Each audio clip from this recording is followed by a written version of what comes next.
तो चूँकि आपको पहले से बता दिया गया था कि Q&A सेशन है, तो आपके क्वेश्चंस पहले से तैयार होंगे, राइट? तो आप पूछ सकते हो।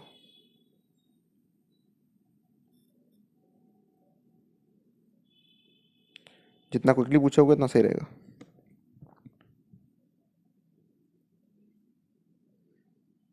जो लोग भी लेट आए हैं मैं उनको थोड़ा सा बता दूं पहले से। 21 और 22 दोनों के स्टूडेंट्स के लिए है। 21 के स्टूडेंट्स के क्वेश्चंस पहले आंसर होंगे रफली 20 मिनट्स तक।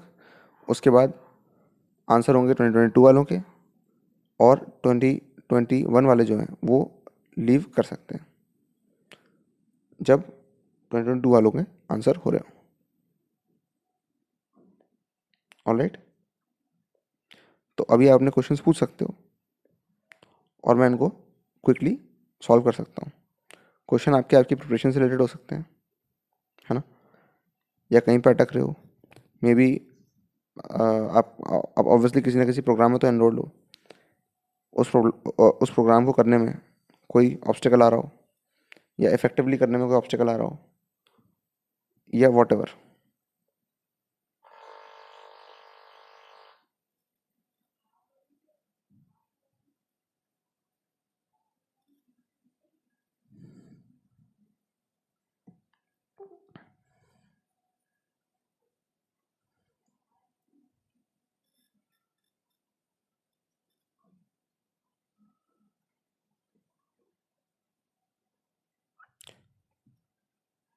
आई थिंक आप लोगों को आवाज़ आ रही है।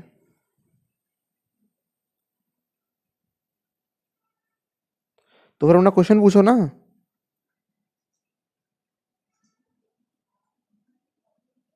यहाँ पे हम टाइम वेस्ट करने के लिए नहीं है। अगर अगले 60 सेकेंड्स में मेरे पास एक भी क्वेश्चन नहीं आया तो मैं इस सेशन को लीव कर दूंगा, एंड कर दूंगा। 60 सेकेंड काउंट कर रहा हूँ मैं। अगर आप अपने क्वेश्चंस को पहले से टाइप करके नहीं रख सकते, सेशन में जो टाइम आपको दिया जा रहा है अगर आपको उसकी वैल्यू नहीं है तो कोई मतलब नहीं है।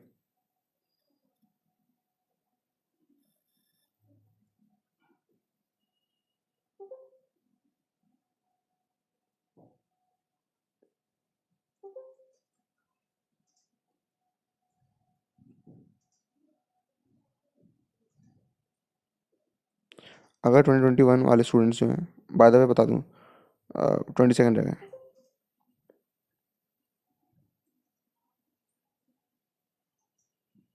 ठीक है, तो एक क्वेश्चन आया। सिमरजीत पूछ रहा है कि मेरा जीसीसी और पीएसआईसी रह गया है, क्या मुझे अभी करना चाहिए? बिल्कुल करना चाहिए, बिल्कुल करना चाहिए। अगर ये रह गया, ये बहुत इंपॉर्टेंट पार्ट है, स्पेशली जीसीसी। पीएसआईसी तो ठीक है, तो इनऑर्गेनिक का है, बट जीसीसी तो बहुत इंपॉर्टेंट है यार। वो वाला पार्ट नहीं छोड़ सकते अपन किसी हालत में। वो जैसे भी करो, अगर क्वेश्चन सॉल्व करने के टाइम दिए तो उनको स्किप कर लो, और जनरल स्पीड में करो, स्किप करते करते।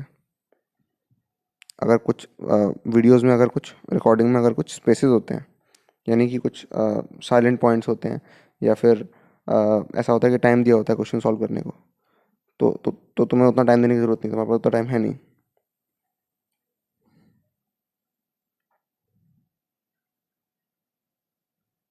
प्रांशु पूछ रहा है क्या मैं जे एडवांस के लिए अप्लाई करूं being a dropper?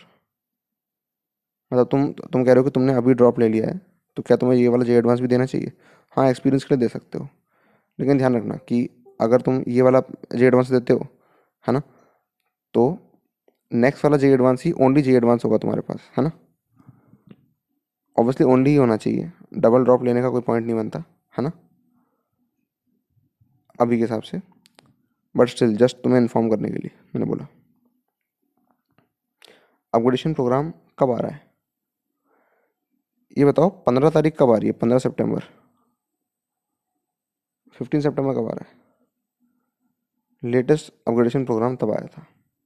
Latest upgradation programme already चल रहा है। कुछ लोगों के अपग्रेडेशन प्रोग्राम चल रहे हैं, कुछ लोग होंगे जो कि यहाँ पे होंगे अपग्रेडेशन प्रोग्राम वाले। कुछ कुछ स्टूडेंट शायद इस सेशन में भी हैं। कोई है यहाँ पे अपग्रेडेशन प्रोग्राम वाला?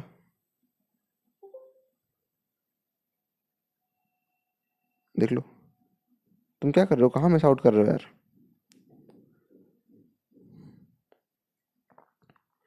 Okay, is it okay if I complete my syllabus till 15th February with all chapters above JEE main level? ये तो 2022 का क्वेश्चन है, ये क्वेश्चन हम बाद में आंसर करेंगे, तो इस क्वेश्चन को कॉपी करके रख लेना, तब पूछना।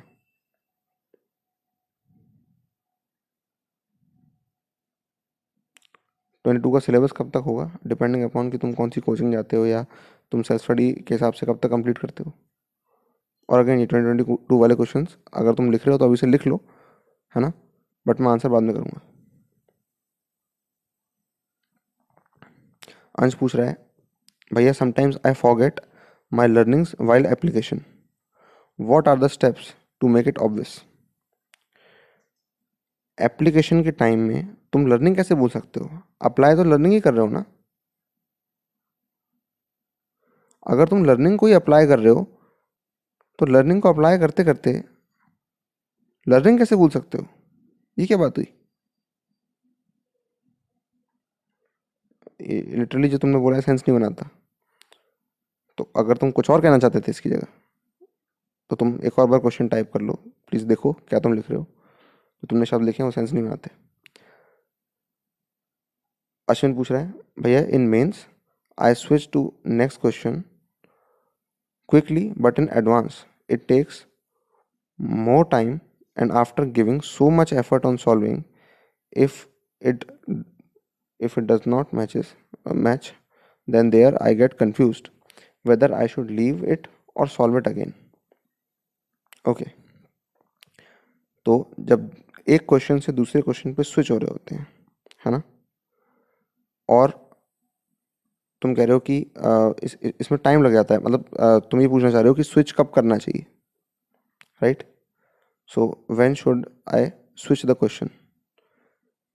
अगर मैंने कुछ क्वेश्चन किसी एक प्रोग्रेस तक सॉल्व कर लिया लेकिन उसके बाद मैं स्टक हो रहा हूँ, या फिर उसका सॉल्यूशन हो रहा है और होता ही चला जा रहा होता चला जा रहा है, लेकिन सॉल्यूशन आ नहीं रहा, आंसर आ नहीं रहा, है ना, सॉल्यूशन प्रोग्रेस में है लेकिन आंसर नहीं आ रहा, तो फिर क्या करें?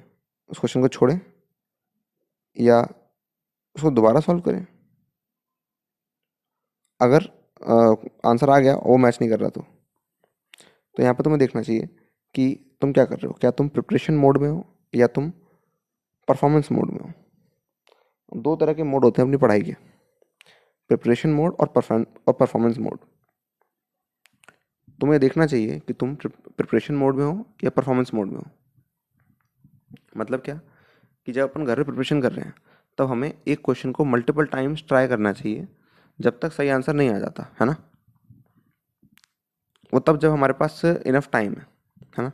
जैसे 2022 वाले यहाँ पे, है ना, कुछ 2023 वाले होंगे अगर इस सेशन की रिकॉर्डिंग सुन रहे होंगे। मतलब किसी को 1 साल रह गया, 2 साल रह गया उसके एग्ज़ाम में रफली, या 6 महीने भी रह गए, तो वो क्वेश्चंस को ऐसे करे कि उसको पूरा पूरा सॉल्व करना है, राइट। लेकिन जिसको कम टाइम रह गया है ना, पूरा पूरा सॉल्व करना है और जब तक आंसर नहीं आता तब तक करना है, मे बी इसमें मल्टीपल टाइम लग जाए, है ना। लेकिन जिसके पास कम टाइम है उसे परफॉर्मेंस मोड में आना चाहिए। उसे अपने लिए एक टाइम सेट करना चाहिए कि जे एडवांस लेवल का सवाल है ना तो 5 मिनट मैक्सिमम है, 5 मिनट से ऊपर मैं नहीं दूंगा, है ना। 5 मिनट के बाद मैं सीधे सॉल्यूशन देखूंगा, सॉल्यूशन सीखूंगा, और फिर उसके बाद अगर रीअटेम्प्ट करना है तो मैं करूंगा सॉल्यूशन सीखने के बाद, जब मेरे को एक सही डायरेक्शन मिल जाएगी रीअटेम्प्ट करने की। दोबारा एंडलेस रीट्राइज नहीं मारूंगा, ठीक है। और एक क्वेश्चन अगर तुम सॉल्व कर रहे हो और उसमें लगभग 2 से 3 मिनट लग गए, 2 से 3 मिनट लग गए, इसका मतलब yellow yellow light, traffic lights होती हैं, येलो लाइट जला लो अपने लिए। 2 मिनट, 2 से 3 मिनट अगर हो रहे हैं, इसका मतलब क्या हो रहा है, तुमने क्वेश्चन सॉल्व किया, 2 से 3 मिनट बीत गए और तुम कहीं आंसर के करीब नहीं हो, तो फिर इसका मतलब ये है कि चीज़ें गड़बड़ हो रही हैं, है ना। तो येलो बत्ती जला लो, है ना, वार्निंग आ गई है, ठीक है। फिर अगर 3 मिनट से ज़्यादा हो रहे हैं, देन अपने आप से एक सवाल पूछो, क्या इस क्वेश्चन का सॉल्यूशन कोई प्रोग्रेस क्रिएट कर रहा है? क्या मैं आंसर के बहुत पास हूँ या मैं स्टक हूँ? अगर स्टक हो अभी भी तो फिर बिल्कुल छोड़ दो उस क्वेश्चन को। 3 मिनट के बाद अगर स्टक हो तो क्वेश्चन को छोड़ दो, ठीक है। लेकिन अगर उसके बाद भी प्रोग्रेस कंटिन्यू हो सकती है ना, 3 मिनट के बाद और आंसर के बहुत पास हो, है ना, तब उस क्वेश्चन को मत छोड़ो, कंटिन्यू रखो। और अगर गलत आ जाए आंसर तो क्या करें? अगर आंसर गलत आ रहा है तो मैं ये मानूंगा कि जस्ट तुम क्वेश्चन को सॉल्व कर रहे हो, क्योंकि कई बार गलत आंसर आना क्वेश्चन को सॉल्व करने का पार्ट होता है। तुम कोई वैल्यू निकाल के देखते हो और वो ऑप्शन में मैच नहीं करती, या तुम उसको किसी और वे में सेटिस्फाई करते हो, जब, है ना, कंफर्म करने की कोशिश करते हो उसको, तो वो मैच नहीं करती, और फिर तुम सही सॉल्यूशन ढूंढते हो। This is a part of solution. गलत आंसर आना is also a part of solution. समझ रहे हो इस बात को?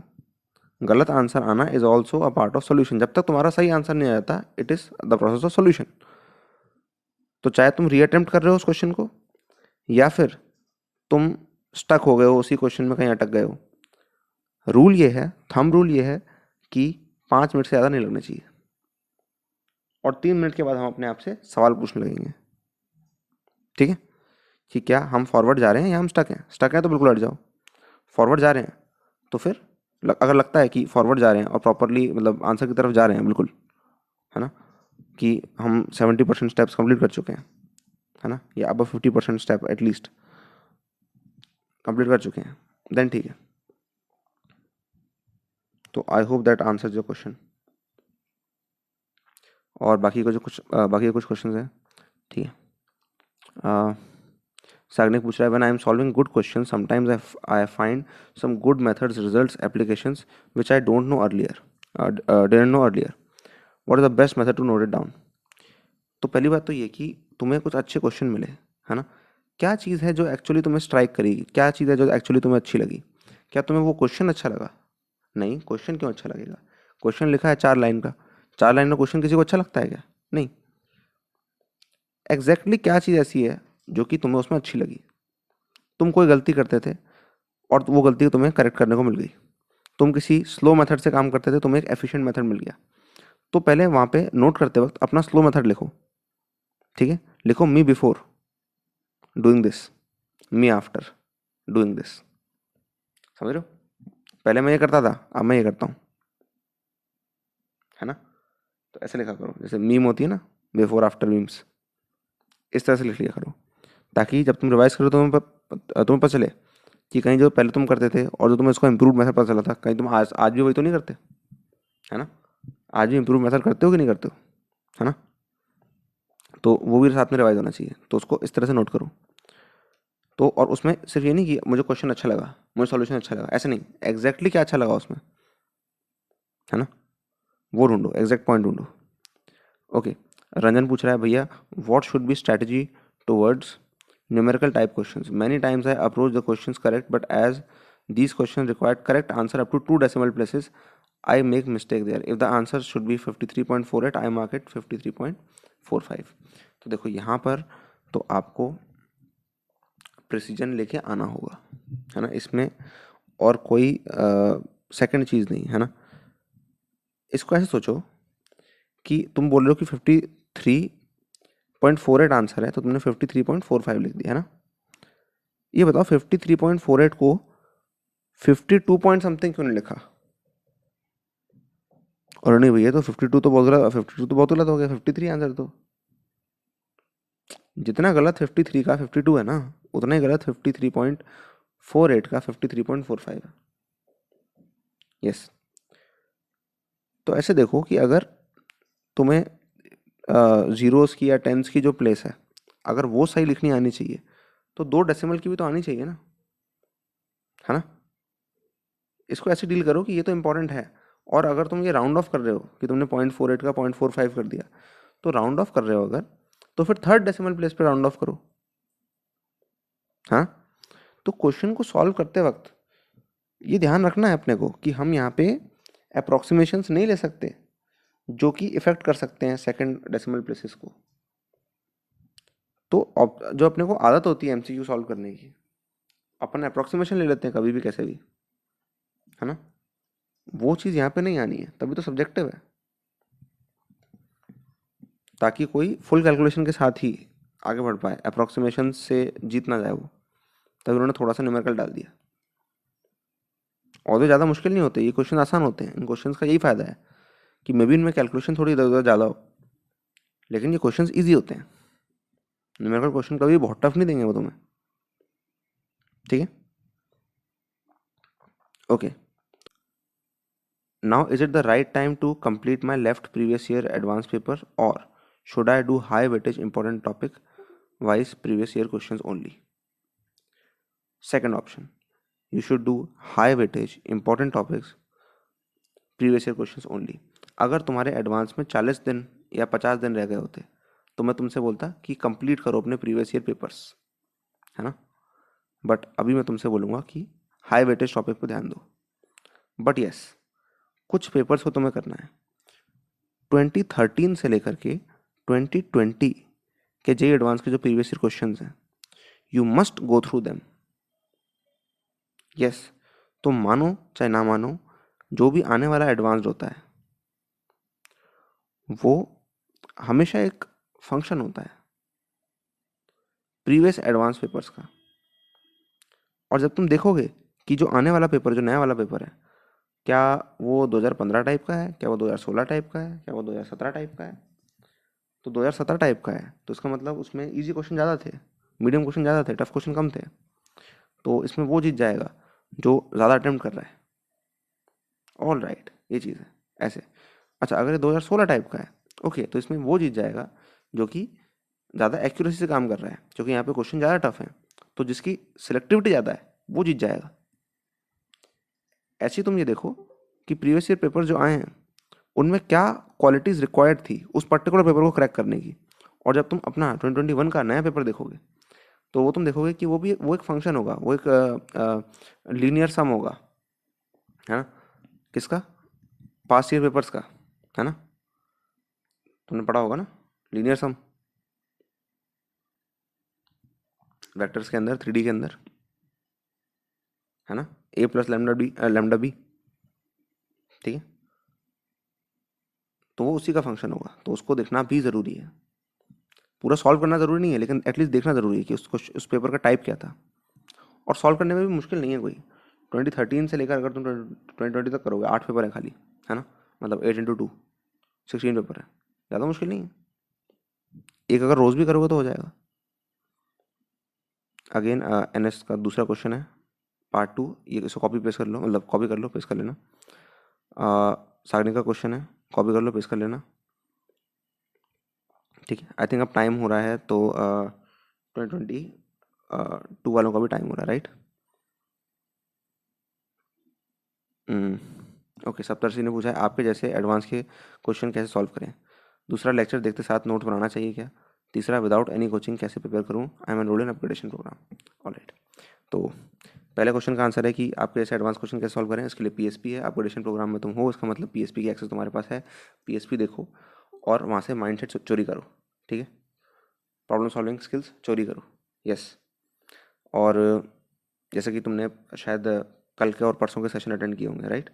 तो PSP के अंदर it is just about that, ठीक है। लेक्चर देखते देखते के साथ नोट्स बनाना चाहिए। अगर लेक्चर रिकॉर्डेड है तो तुम पॉज करके, अगर एक सर्टेन टॉपिक कंप्लीट हो जाए तो तुम पॉज करके नोट बना सकते हो, है ना। लेकिन अगर लाइव चल रहा है तो फिर सुनना ज़्यादा इंपॉर्टेंट है नोट करने से, क्योंकि अगर सुनोगे नहीं तो नोट क्या करोगे, है ना। तो अगर ऐसा हो रहा है कि नोट करने से सुनना कंप्रोमाइज़ हो रहा है, देन सुनना इंपॉर्टेंट है ना। तो यहाँ पे क्या है कि नोट ज़रूरी नहीं है तुम पूरा पूरा प्योरेस्ट फॉर्म में करो, बेस्ट फॉर्म में करो, नहीं, कुछ कुछ कुछ वर्ड नोट कर लो, जिससे कि जस्ट तुम सुनने पे ध्यान लगाओ और सेकेंडरी रखो नोट करना, ठीक है। और कोशिश करो कि दोनों चीज़ें हो जाए। लेकिन अगर ऐसा है कि तुम किसी टीचर के वीडियोस देख रहे हो, वो कह रहा है कि नोट करो, तो फिर करो, क्योंकि उस टीचर को पता है कि उसके पढ़ाने की स्ट्रैटेजी के हिसाब से नोट करना चाहिए कि नहीं, ठीक है। क्वेश्चन 3, विदाउट एनी कोचिंग कैसे प्रिपेयर करें। कोचिंग के बिना ही प्रिपरेशन होती है ना। तुम कोचिंग इंस्टीट्यूट की बात कर रहे हो ना। बिना कोचिंग के लिए तो बिना कोचिंग के प्रिपरेशन नहीं करनी चाहिए, लेकिन हाँ, बिना कोचिंग इंस्टीट्यूट के प्रिपरेशन हो सकती है, ठीक है। Upgradation program is what, it is coaching, it is training, है ना। But not in the coaching, the so called coaching way, ठीक है, नॉट एट ऑल, है ना। एक्चुअली कोचिंग को ये करना चाहिए था, कोचिंग ये नहीं कर रही, इसलिए हमें ये करना पड़ रहा है। कोचिंग कुछ और ही कर रही है, कोचिंग एक अपना एक अलग स्कूल हो गया एक तरह से, है ना। तो बिना कोचिंग के कैसे करें, मतलब बिना कोचिंग इंस्टीट्यूट के कैसे करें। अ, उसके बिना ही करते हैं। कोचिंग इंस्टीट्यूट बस एक सपोर्ट होता है ना। अब कोचिंग इंस्टीट्यूट रेलिवेंट नहीं है, क्योंकि अब तुम ऑनलाइन कोर्सेज बाय कर सकते हो, है ना, सारे सब्जेक्ट वाइज अलग अलग अपने फेवरेट टीचर्स के, जो भी तुम्हें सही लगे उनकी यूट्यूब पे वीडियो देखकर, है ना। जैसे कोई फिजिक्स के लिए एनवी सर को फॉलो करना चाहे कर सकता है ना, केमिस्ट्री के लिए किसी और करना चाहे कर सकता है। तो लेक्चर्स हमेशा हम क्या करते हैं, बेस्ट रिसोर्स देखते हैं। तो बेस्ट रिसोर्स क्या होंगी वो तुम्हें अपग्रेडेशन प्रोग्राम में पता चल जाएगा, ठीक है। तो अपना टॉपिक बोलो, क्या चैप्टर तुम पढ़ रहे हो या क्या चैप्टर तुम पढ़ रहे हो इस हफ्ते या इस महीने, उसके तुम्हें अप्रोप्रिएट रिसोर्सेज मिल जाएंगे कि तुम्हें कहाँ से पढ़ना चाहिए, कौन सी बुक यूज़ करनी चाहिए, कौन सी वीडियो देखनी चाहिए, एटसेट्रा एटसेट्रा, ठीक है। तो कोई दिक्कत नहीं, राइट। तो ये वाला काम यहाँ से हो जाएगा। और कोचिंग में क्या होता था, और जो भी एडिशनल चीज़ें होती थी कोचिंग में, बाकी की चीज़ें जैसे गाइडेंस और ये और वो सब यहाँ पे ऑलरेडी है ना। तो कोचिंग का सिर्फ इतना काम था, थ्योरी, और इससे ज़्यादा कोई काम कोचिंग निभाती भी नहीं थी। डाउट सॉल्व कैसे हो, डाउट डाउट आएंगे नहीं अगर तुम ढंग से पढ़ोगे तो 90% ऑफ द डाउट्स आएंगे ही नहीं कभी, और 10% डाउट आएंगे वो सॉल्व हो जाएंगे, है ना। उसमें हम तुम्हारी हेल्प कर सकते हैं। हम पहले हेल्प करेंगे ऐसे कि तुम खुद डाउट सॉल्व कर पाओ अपने, फिर अगर वो नहीं कर पाते देन हम स्टेप इन करेंगे उस एक्चुअल डाउट को सॉल्व करने में, है ना। बट इंपॉर्टेंट चीज़ ये है, अपग्रेडेशन तब होता है जब हम अपने आप को इंडिपेंडेंट बनाते हैं, समझ रहे हो। तो ये गाइडेंस जो है टीजेसी की, ये स्पून फीडिंग नहीं है, ये एम्पावरमेंट है, समझ रहे हो।